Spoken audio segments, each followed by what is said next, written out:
guys out there that know exactly what they're doing and how to get the best. And when you see those guys and the relationships that they have with their trades and then ultimately with their clients, it's chalk and cheese every single day of the week. And I've worked with some volume supervisors that I'll move heaven and earth to help out because I really respect them. They're great operators. They are there. You know, not all their supervisors are really bad. There are some unbelievable supervisors that work in volume. And I've had a handful of them over my time. And as they move from builder to builder, you follow them. Yeah, well and truly. And it would have been 15 years ago. And one supervisor that we worked with predominantly, he ended up moving from the company at the time and going over to a much larger volume builder at the time. And he was encouraging us to come with him, but we were like, we could, but the rates just weren't there for us. And while we could have done it quite easily, without the rates there for the quality of the work that we were doing, he just accepted that, hey, I'm probably not going to be able to bring my guys over, which is really sad. And then he went with that volume builder for a number of years, and then jumped ship and went over to a more boutique style volume builder, someone that was doing a little bit higher end stuff, and that's when he called us up again, and he's like, I really need you to come and do this. I don't think I'm going to be able to get guys that can comfortably do this without multiple headaches. And that's one of the things that we learn. And I guess sometimes you wish that you could actually sort of get that information across to homeowners, and so that they can see, hey, hold on a second. Imagine if there was a rating system for supervisors and trades and all that sort of thing. It was something I was actually discussing with somebody recently. Was imagine if there was a site or a website or a system where it wasn't necessarily it's not homeowners that are making the assessments and the reviews on these. You could just see the names of, say, the professionals in the industry, whether it was architects, draftspeople, engineers, and that sort of thing. But it was a rating system based off of, say, 10 questions that went through it. And it was a really interesting conversation, having this conversation about this, where, okay, imagine what was the customer experience like from a trades perspective working with this person. What was their timeliness for getting things done? And so your rating was based off of 10 questions instead of just it being, hey, they were crap to work with because we had this issue. Or they were great to work with, we didn't have any issues. It was the grading system, let's just say it's out of 10 stars or 5 stars, whatever it may be. And you've got to answer those 10 things before it gives you an overall answer on it. And so imagine if that was right across the board for trade, suppliers, all that sort of thing. And it was only able to be filled in by people in the trade. So business to business interactions, what they worked like. And imagine if that became part of the discussions that homeowners could actually see how these guys were rating based on industry experience, not homeowner experience. Because homeowner experience to the industry is going to be totally different from business to business within the industry. But it was a really interesting conversation to have because, I mean, come on, I'd love to be rated. Like it'd be good to see. Where you're at. And then at least awareness and education could actually be done to improve things. And I know that ultimately homeowners would love to see that as well. And if we could provide that, awesome. Bring it to the industry. Do something. BBA, listen in. I'm talking to you. So it's definitely interesting, and in a lot of ways at the moment, with the amount of builders that are sort of disappearing and going under, it would be imagine how much it would sort of sort the wheat from the chaff and make some differences. So. And it's funny you say that with builders going under. You can see when they went like Porter, when they went under. a lot of supervisors jump ship really quickly Yes. to other builders Yep. because they want it. Oh, I know him. Everyone knows someone in Yes. this industry. Yeah. Yep. Oh, I know him. He's a really good operator. Get him. Yep. Bang, he had a job that day. Yep. You know, like they just grab anyone that they know is really good at what they do. Yes. Yeah. Yeah, yeah. And it was really unfortunate in that circumstance. Like I went and had a look at a couple of projects myself. People called me up and going out and sitting there and just sort of seeing, like one was at slab stage, and the amount of work sort of similar to what you've got here, where there was retaining walls that had been put in. A little bit on the piss, but it was sort of seeing that and seeing the frustration in the eyes of the homeowner, just going, what do I do from here? Yeah. And then to find out afterwards that there had been warranty insurance issues and all this sort of thing.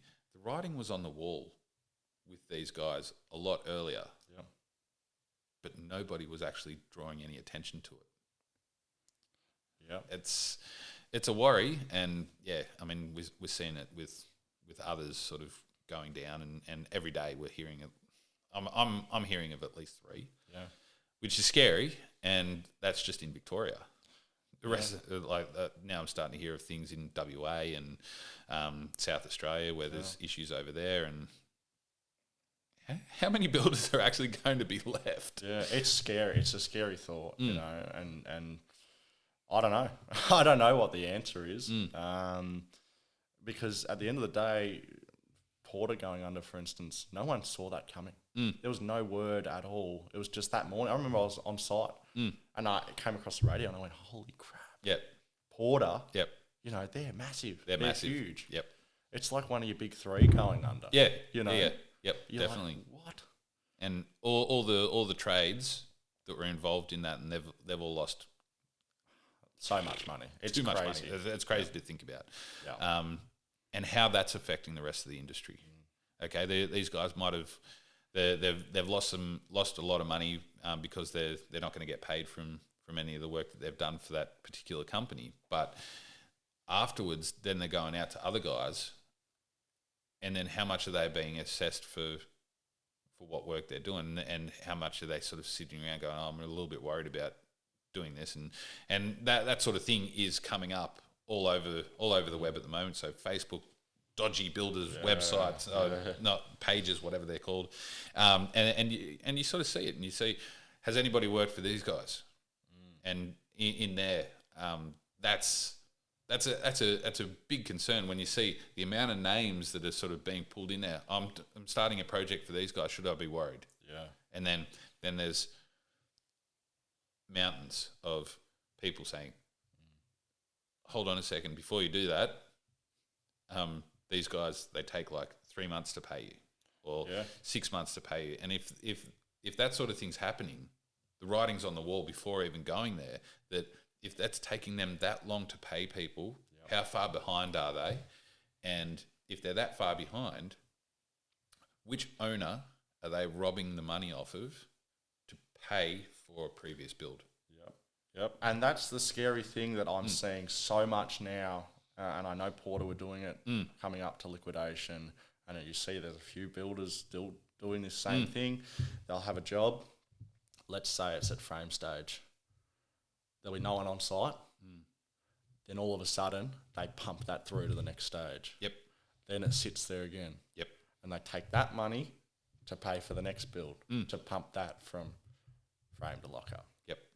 Because at the end, the thing a lot of people don't know is that where the builders getting the most money is those lock-up and fixed payments. And a lot of the time, they're behind till those payments.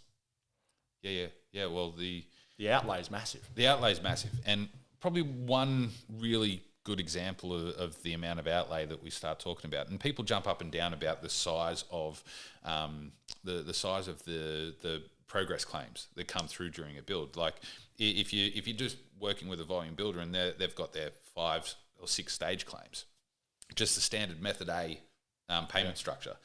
You go through and you've got deposit and you've got your base stage and all this sort of thing. A lot of the times, those payment claims aren't enough to actually cover what's been done. Nope. especially their first couple. Yeah. Base and frame. Yeah, you're behind. You're behind. Yeah, it needs a reform. Yeah, there's ways around it.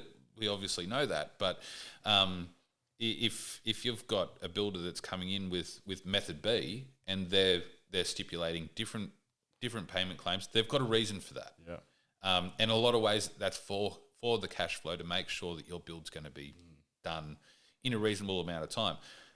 But the one thing with that you've got to be really careful of is what they're changing for the descriptions for the stage claims, and making sure that there's specifics written in there that don't contradict what the legislation says are for a stage claim. Yes. Because recently I saw something which was phenomenally bad.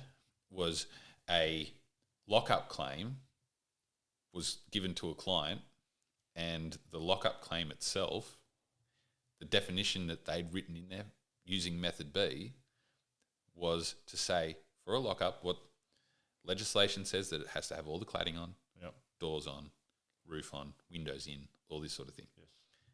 And they'd rewritten it completely against legislation to say upstairs cladding does not need to be on. How's it locked up then? How is it locked up then? And I was sort of reading this and I was blown away that was there. And I felt sorry for the homeowner in that instance where they'd paid 70% of the contract price, and wow, that's huge. Yeah. And I don't know the total price of the contract or anything like that, but I just know that right there, with what you could see in a couple of photos, was a house that had been left to sit there for months on end. The builder not inadvertently, but they'd gone out of their way to process a progress claim. They'd done that, and there's 70% that they were claiming, and the house wasn't even close to it. There was mold all over the floor. It had been sitting out there for that long, so it was a shocker. And you see that sort of thing, and you can understand why homeowners are terrified of building. And I don't blame them. No, not at all. Don't blame them at all. Not at all. And just hoping that, we can get some information out to them and be able to give a lot of that, a lot of the information away so that they can feel a little bit more comfortable and have a little bit more knowledge to be able to go in and speak to somebody and go, hey, look, I'm looking for this. Can you help me out? And I've got 10 loaded questions which you need to answer. And if you don't answer them well, it's not going to happen. But at the same time, you've got to remember these salespeople. Oh, they're experts. They're experts. Selling. Yeah. Now, we're not comparing the salespeople at these things to the likes of car salesmen or anything like that. No. But they are trained. Yep. They are trained to be able to answer the questions, but the training that's given to them might just be for the end goal of signing you up, not necessarily to give you the best outcome. And funny you say that. I was just thinking, has anyone walked into a volume builder display home and said, hey, how much did this cost to build? Because funny enough, they're going to show you the base model of that house at $300,000. Yep. But then you ask them that question, and we did it when we were looking. I said, how much did this cost? Because it had timber windows and the full. It was specky. She was nice. Yep. I said, how much does this cost to build? So this $300,000 house, $770,000. There you go. Yep. Get all the bells and whistles that you see in a display home, and it adds up quick. That's where they make their money, because they're working on such little margin, tiny margins. Yep. So when you start grabbing, can I just put a cavity slider in there instead of that door? Can I put stone bench tops? Yep. Bang, bang. Oh yeah. Just tick, tick, tick. Yep. Thanks very much. Yeah. And that's really what it is. If you want the cheapest home, don't expect much. No. Don't expect to be able to get a stone bench top. Don't expect to be able to get great windows, because they do cost. They cost quite a significant amount of money, more than the standard stuff. So when it comes to it, think about what you're going to be doing. Go in, get the information as best you can, and then at least you can come out armed with the knowledge and the information that's going to get you what you want. And if your expectations are high after going into a display home, going, oh, this home costs this much, and we're going to get all of this stuff. Read the fine print. Fine print on homes is, especially with volume builders, is next level. Yeah, and it's pretty crazy. So, well, I'm glad that you did get into your home, and me too. you didn't end up with some of the horror stories that we've seen out there in the industry, and while there might have been challenges getting in here with time frame and that sort of thing, being able to sort of finish it off and I guess you could say put that part of your life behind you, definitely, and at least be optimistic that with what you do with your business, you're taking those learnings, experienced definitely. it, and be able to deliver a better experience for your clients, and really at the end of the day, that's what we're all trying to do. For sure, and I've learnt that now. I know what it feels like. Which is brilliant. So awesome. All right, well, thank you very much for joining us. We've gone into a bit of depth on some really good topics in there. So I want to thank you, Michael, for joining us. And if anybody's looking for you, what's the best way to get in contact with you? Yeah, so website, signaturebuildingco.com.au is great. Instagram, signature_buildingco. So get in touch. Love to hear from you. And thanks very much for having me on. No, you're more than welcome. Thank you very much. Thank you very much for joining us today, guys. Been a brilliant conversation with Michael. I hope you've gotten some really good information out of that. We will be touching on probably more of this sort of thing coming up in the next few episodes. So hope you can subscribe, join, whatever it might be, whatever platform you're listening to us, watching us on. If you're in the market for learning more about the building industry from any perspective, throw us a line, throw us any questions you may have, and we'll be able to answer it, and at least be able to get someone who's really relevant to the question you might have and can answer it probably better than I can, because at the end of the day, I've only got a limited amount of information, but I want to be able to provide as much value as I possibly can to everyone. So thank you very much, and we will see you all again soon. See you guys. Yeah. Production.